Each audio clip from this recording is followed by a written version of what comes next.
Hermanos, les saludo en el nombre de nuestro Señor Jesucristo. Bien, queridas hermanas, queridos hermanos, les saludo en el nombre de nuestro Señor Jesucristo. En un video anterior habíamos hablado sobre el tema de la fe, ¿no es cierto? Y de esta fe, la fe del cristianismo, la fe de los cristianos, que es una fe que conoce, elemento intelectual, ¿no es cierto? Que conoce la divinidad, trata de conocerla, eh, una fe que además ama a la divinidad, ¿cierto? Nuestro elemento, dijimos, el elemento de los sentimientos, la sensibilidad del ser humano, está ahí también presente en la fe, y el elemento volitivo, o sea, la voluntad del ser humano en el sentido de confiar, depositar nuestra confianza en Dios. Esa es la fe, una fe que confía, una fe que se abandona a Dios, es la fe que los cristianos profesamos. Y hasta ahí habíamos visto, ¿no es cierto?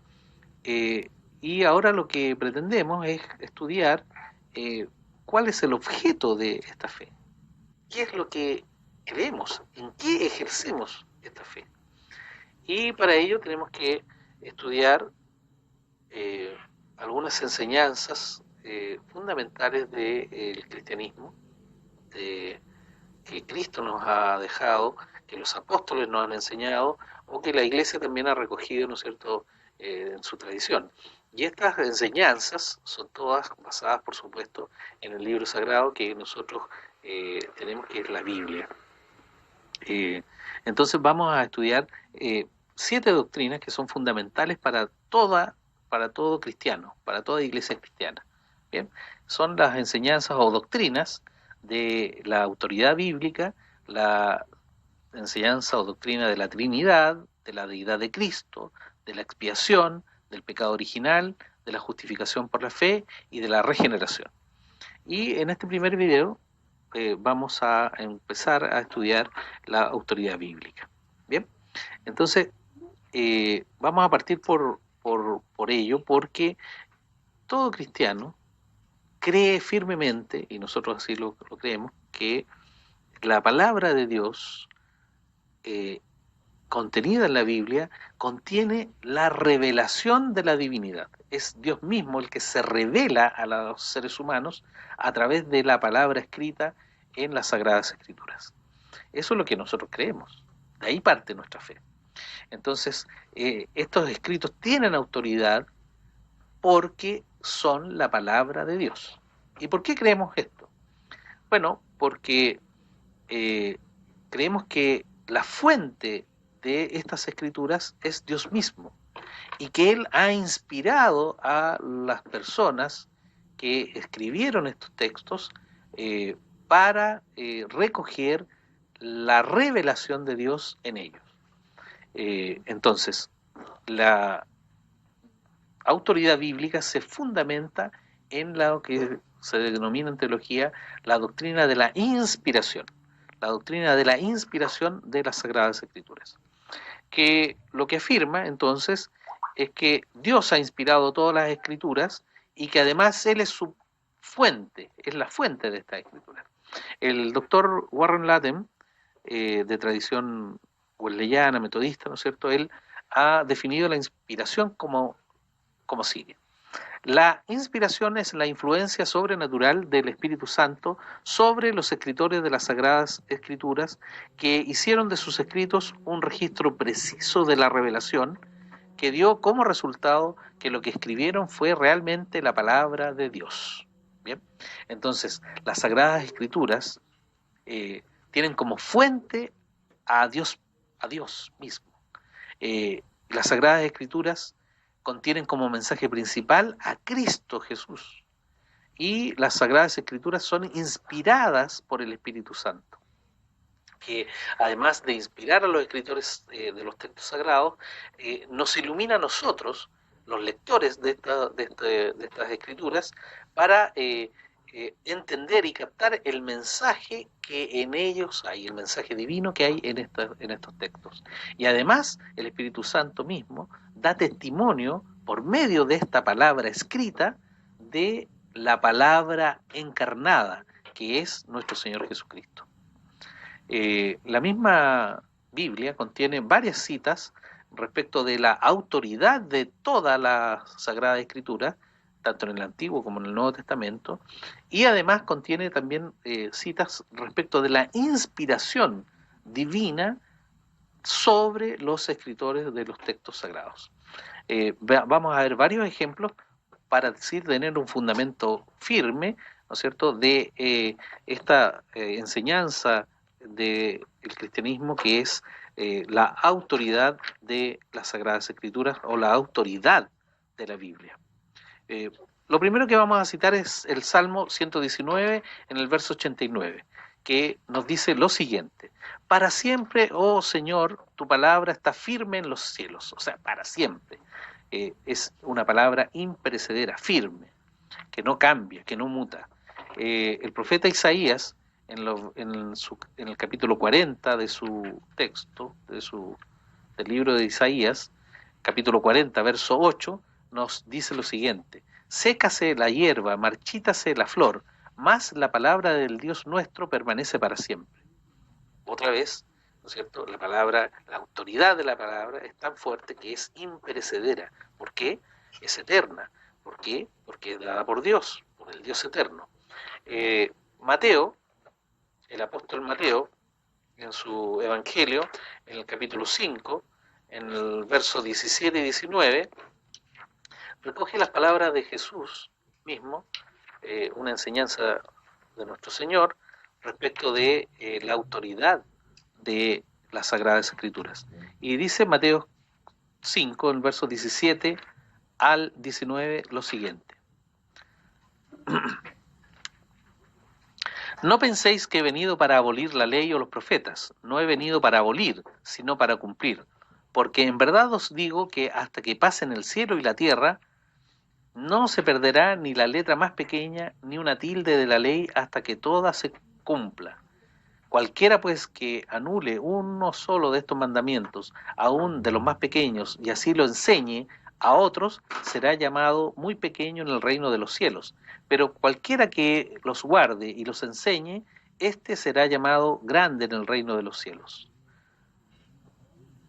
Nuestro Señor Jesucristo entonces se refiere a toda la Escritura, que no pasará, y que Él ha cumplido todo lo que se ha revelado en los textos anteriores a su venida. O sea, Él es el cumplimiento de toda la revelación.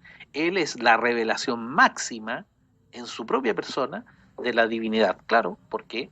Porque Él es parte de la divinidad, es el Hijo dentro de este Dios único, pero Dios trino, o sea, un Dios con tres personas.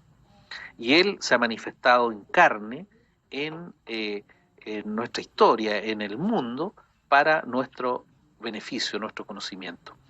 En Lucas, el evangelista Lucas, en el capítulo 16, verso 17, Lucas dice lo siguiente.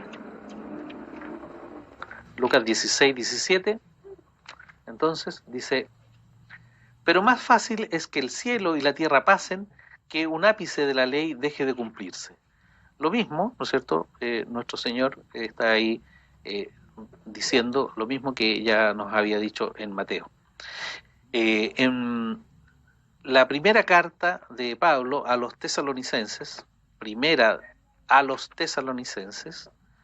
en el capítulo 2, en el verso 13, primera a los tesalonicenses 2:13, Pablo nos dice lo siguiente: por esto también nosotros, sin cesar, damos gracias a Dios de que cuando recibisteis la palabra de Dios, que oísteis de nosotros, la aceptasteis no como la palabra de hombres, sino como lo que realmente es, la palabra de Dios, la cual también hace su obra en vosotros los que creéis. O sea, la palabra es, según el testimonio de Pablo, esta palabra que él ha enseñado, que las Sagradas Escrituras, ¿no es cierto?, son la palabra de Dios. Y además esta palabra es eficaz en nosotros los creyentes. Los que creemos recibimos las enseñanzas porque el Espíritu Santo nos da testimonio a nosotros mismos, a nuestro espíritu, de que lo que se nos dice aquí es verdadero, es verdad, y es emanado de Dios. En la segunda carta a Timoteo, el mismo apóstol Pablo va a decir lo siguiente, en segunda a Timoteo, capítulo 3, versos 14 al 17, nos dice: tú, sin embargo, persiste en las cosas que has aprendido y de las cuales te convenciste, sabiendo de quién las has aprendido, y que desde la niñez has sabido las sagradas escrituras, las cuales te pueden dar la sabiduría que lleva a la salvación mediante la fe en Cristo Jesús. Entonces, eh, sigue el apóstol Pablo en la carta de Timoteo, en el verso 16 al 17, dice lo siguiente: toda escritura es inspirada por Dios y útil para enseñar, para reprender, para corregir, para instruir en justicia, a fin de que el hombre de Dios sea perfecto, equipado para toda buena obra. O sea, la palabra de Dios es tan eficaz en nosotros porque es verdad, porque es autoritativa, porque tiene la autoridad de Dios en sí mismo, en sí misma, que nos equipa y nos permite, nos enseña, ¿no es cierto?, el camino para alcanzar la salvación, que es por medio de la fe en Cristo Jesús, que es la revelación máxima de la deidad. Cristo Jesús es Dios y se ha revelado a nosotros. Y ese testimonio de Él, de su paso por la tierra, de sus enseñanzas, está contenido en las Sagradas Escrituras, aquí, ¿no es cierto?, en la Biblia, en la Biblia. Eso es lo que nosotros creemos. El apóstol Pedro también, en la segunda carta, en su segunda carta, la segunda de Pedro, en el capítulo 1, versos 20 al 21, dice lo siguiente. Segunda de Pedro, capítulo 1, 20 al 21. Pero todo aquel,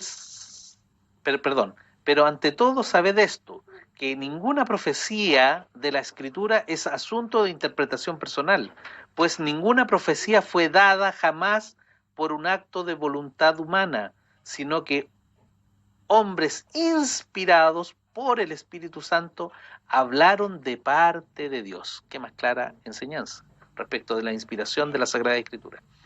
El apóstol Pedro está diciendo que las escrituras, ¿no es cierto?, de las profecías, toda esa parte, ¿no es cierto?, recordemos que, hagamos un paréntesis, recordemos que los judíos eh, clasificaban las escrituras en 3 bloques, ¿bien?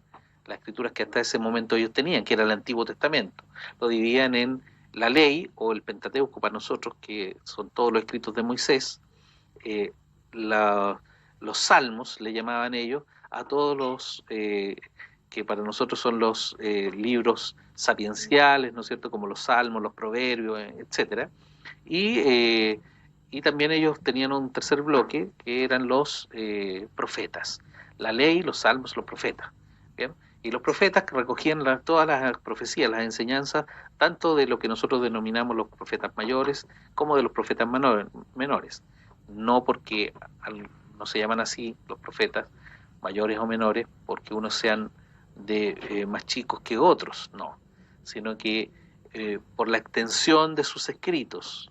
La extensión de los escritos hace que unos sean clasificados como profetas mayores y otros como profetas menores. Y entonces Pedro en esta cita de su segunda carta, en el capítulo 1, versos 20 al 21, lo que está diciendo es que esa parte de las escrituras, y por extensión toda la escritura, no venía de hombres, sino que contenía la palabra de Dios mismo. Y que habían sido inspirados estos escritores por el Espíritu Santo para recoger esa palabra de Dios en el texto. El apóstol Juan, veamos el Evangelio de Juan, también nos dice algo respecto de la autoridad de la Sagrada Escritura, de la autoridad bíblica. En Juan 17:17 se nos dice lo siguiente: santifícalos en la verdad, tu palabra es verdad. Esta es la oración de Jesús, ¿no es cierto? Una oración intercesora de Jesucristo respecto de sus discípulos. Y entonces lo que está diciendo ahí, entre otras cosas, dice que su palabra es verdad. Y si el Señor Jesús, que es en el que nosotros los cristianos creemos como nuestro Señor, nuestro Salvador, nuestro Rey, y que además es divino porque es una de las personas de del único Dios, de la única divinidad, Padre, Hijo, Espíritu Santo, ¿no es cierto? Y Él nos dice que la palabra es verdad, bueno, ¿qué más? Claro, ¿no es cierto?, respecto de la autoridad que la Biblia tiene para nosotros. Así también en el Antiguo Testamento, en el Nuevo Testamento, en la enseñanza de los apóstoles, hay una serie de textos bíblicos que podemos citar respecto de esta autoridad bíblica y respecto de la inspiración, ¿no es cierto?, divina por medio del Espíritu Santo a los escritores que recogieron estos textos o que hicieron estos textos, ¿no es cierto? Vamos a ver, por ejemplo, en Deuteronomio 34:10, para dar un ejemplo del Antiguo Testamento también, Deuteronomio 34:10, dice así, lo encuentro y lo digo. Ya, aquí está, 34:10, dice: desde entonces no ha vuelto a surgir en Israel un profeta como Moisés, a quien el Señor conocía cara a cara. O sea, la autoridad de Moisés, del que escribió el Pentateuco, para los judíos, ¿no es cierto?, denominada la ley, tenía la autoridad divina, porque había conocido a Dios. Está ahí recogido en el texto, ¿no es cierto? Dios lo había conocido a él cara a cara. En el libro segundo de Samuel, el segundo libro de Samuel, también vemos, por ejemplo, que este profeta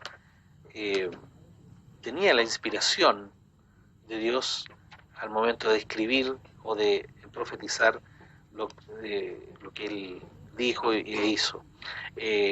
Segundo de Samuel, ¿no es cierto?, 23:2, que en este caso se refiere a David, cuando David está muriendo, ¿no es cierto? Las últimas palabras de David, él reconoce que ha sido inspirado por Dios, porque dice, segundo de Samuel 23:2, dice: el Espíritu del Señor habló por mí, y su palabra estuvo en mi lengua. David, el autor de muchos, la gran mayoría de los salmos, ¿bien? Reconoce, ¿no es cierto?, la inspiración de Dios en él. Volvemos al Nuevo Testamento y vemos que en Lucas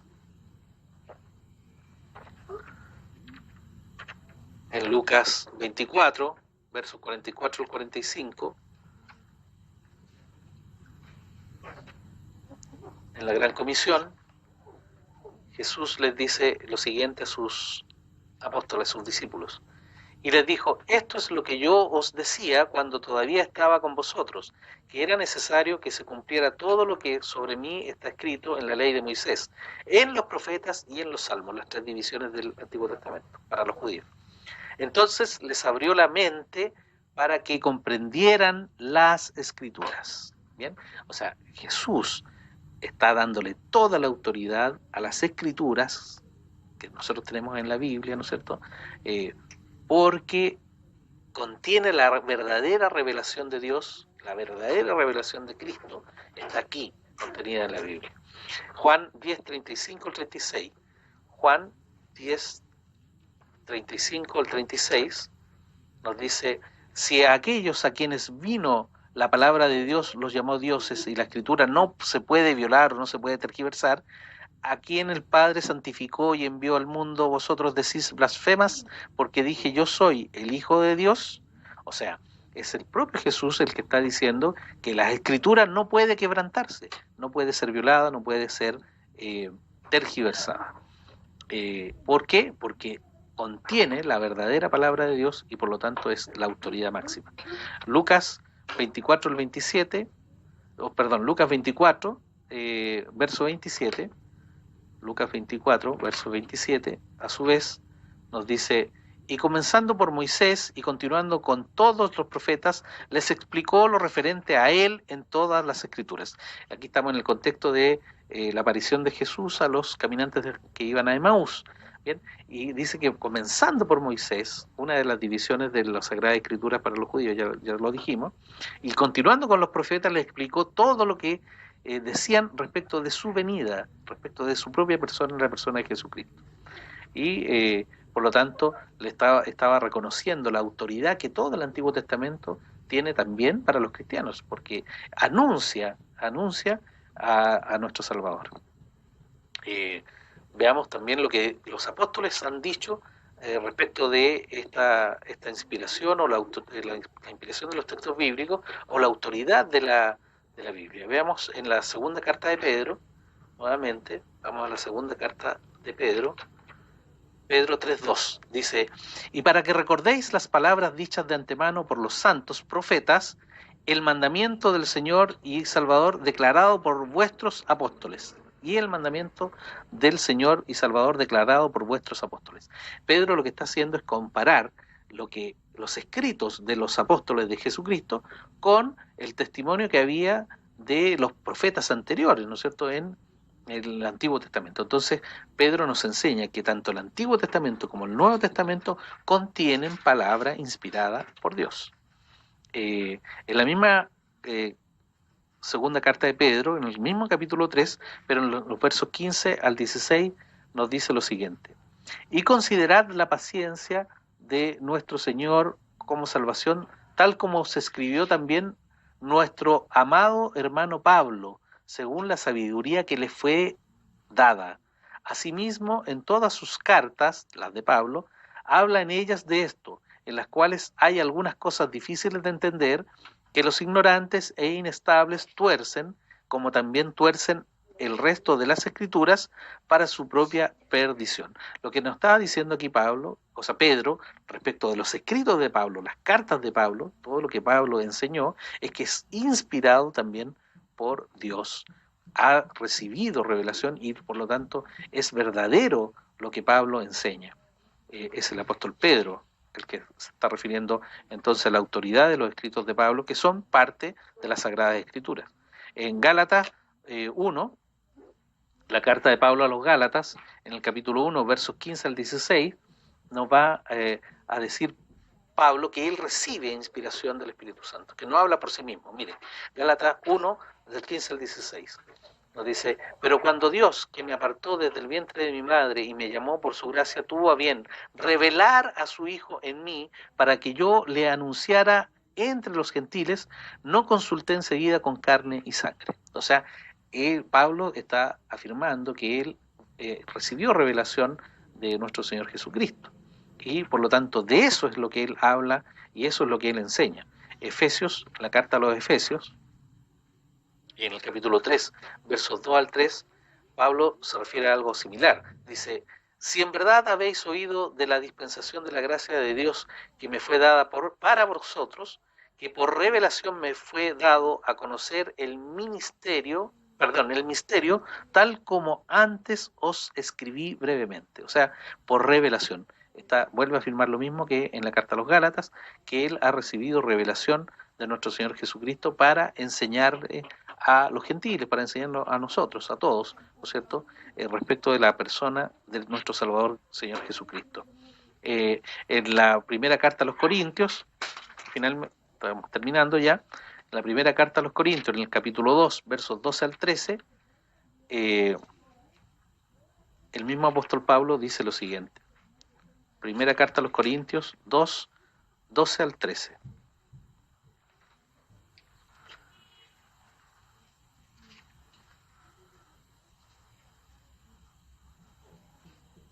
Y nosotros hemos recibido no el espíritu del mundo, sino el espíritu que viene de Dios, para que conozcamos lo que Dios nos ha dado gratuitamente, de lo cual también hablamos, no con palabras enseñadas por sabiduría humana, sino con las enseñadas por el Espíritu, combinando pensamientos espirituales con palabras espirituales. El apóstol Juan también dice que él, en sus escritos, lo que él ha enseñado es inspirado por Dios. O sea, los escritos de Juan, tanto el Evangelio como el Apocalipsis, las cartas de Juan, son textos inspirados por nuestro Señor y Dios. En la primera carta de Juan, en el capítulo 2, versos 20 al 21, nos dice lo siguiente: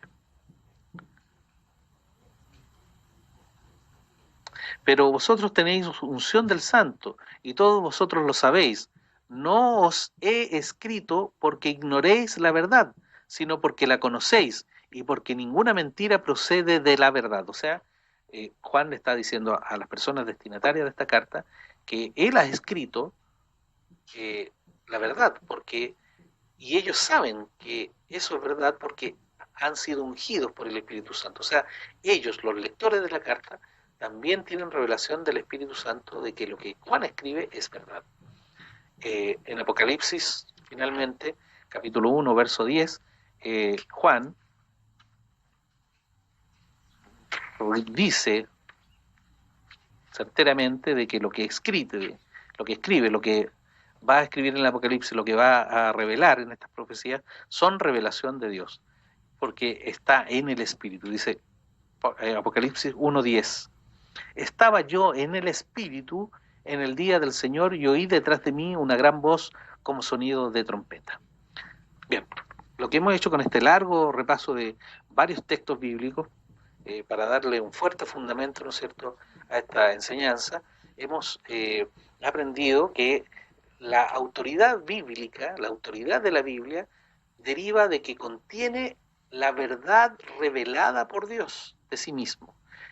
Máxima revelación producida en nuestro Señor Jesucristo, que se encarnó y que nos enseñó todas las cosas que están relatadas en este texto sagrado. Y que los escritores, esta es la segunda cosa que hemos aprendido, que los escritores que recogieron estas enseñanzas, que relatan lo que la vida de Jesús y sus enseñanzas, y todos los anteriores en el Antiguo Testamento, que anunciaban ya la venida de un Salvador, ¿no es cierto?, dentro del plan de salvación de nuestro Dios, eh, todo eso, todos esos escritos han sido inspirados por Dios por medio del Espíritu Santo sobre los escritores de estos textos sagrados. Bien, hasta aquí, queridas hermanas, esta primera parte de la enseñanza. Vamos en un segundo video a ver cómo podemos aplicar, según lo que Juan Wesley nos ha enseñado, de la autoridad bíblica en nuestras vidas y en la vida de los demás. Que el Señor les bendiga. Nos vemos.